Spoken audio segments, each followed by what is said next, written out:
I'm going to talk about how to set up an application server on Eclipse.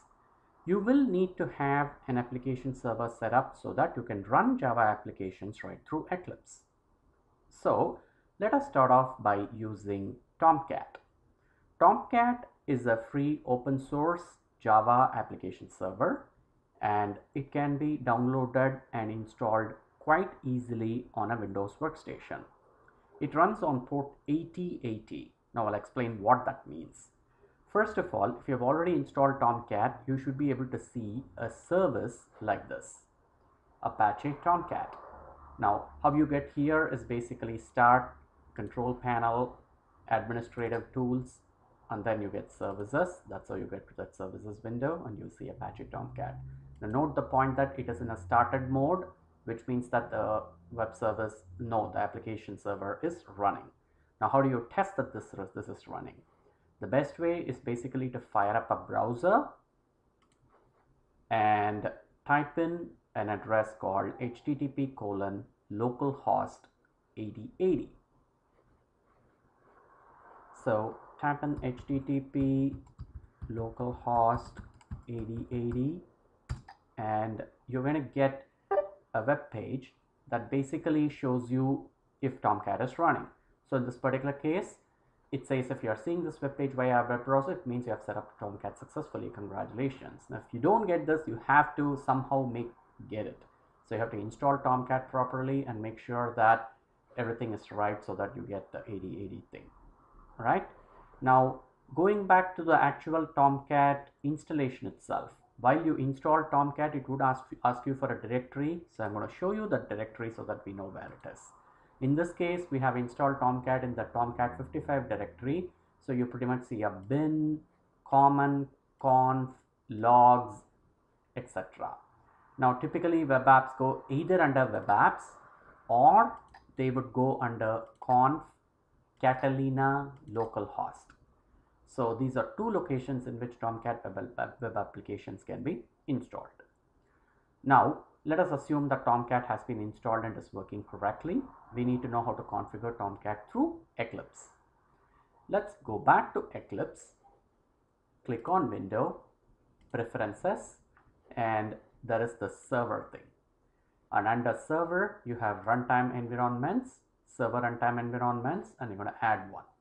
Let's add, say, Tomcat 5.5 because that is the version I have, and then no need to check this. Right click, and then it says name is this and the installation directory. So installation directory, let's browse for it, and we know that it's under C and under Tomcat 55. Say OK, and GRE, it's going to ask you for what GRE do you want to run it under. Now I have installed only GRE 1.6 on this, so we could select that and say finish. So we got the server runtime environment that is set up right here, and then I'm going to click OK. All right, now I switch perspectives. What I do is I click here so that I get debug Java resource web. Now there are two perspectives that we will use very, very frequently. The first one is the Java perspective that allows you to see your Java application in a way that is very convenient when you are actually coding in Java.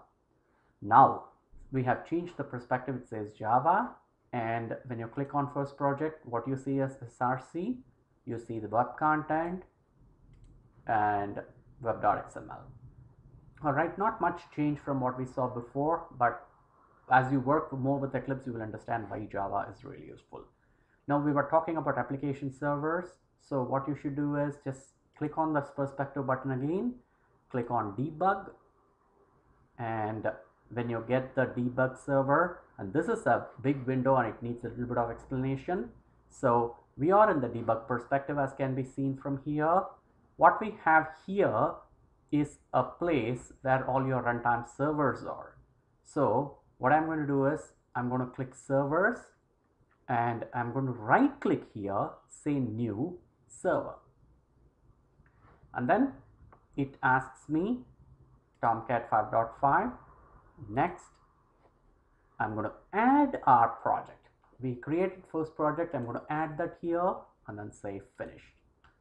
So what is happening is it created a local instance of the server Tomcat 5.5 and added first project under it. Okay, so that is the first step that we need to do to associate our project with this application server. Now there is a box here which basically shows variables and breakpoints. It's very useful when you want to debug code. Right now we won't use it. There is our web.xml which is open out here, and then we can see an outline of the file. Now this outline will vary depending on the kind of file that we are browsing. So if it's an XML, it will show it in this way. If it's Java, it will show in a different way, etc. This console is basically for some output messages that your Tomcat 5.5 server will display.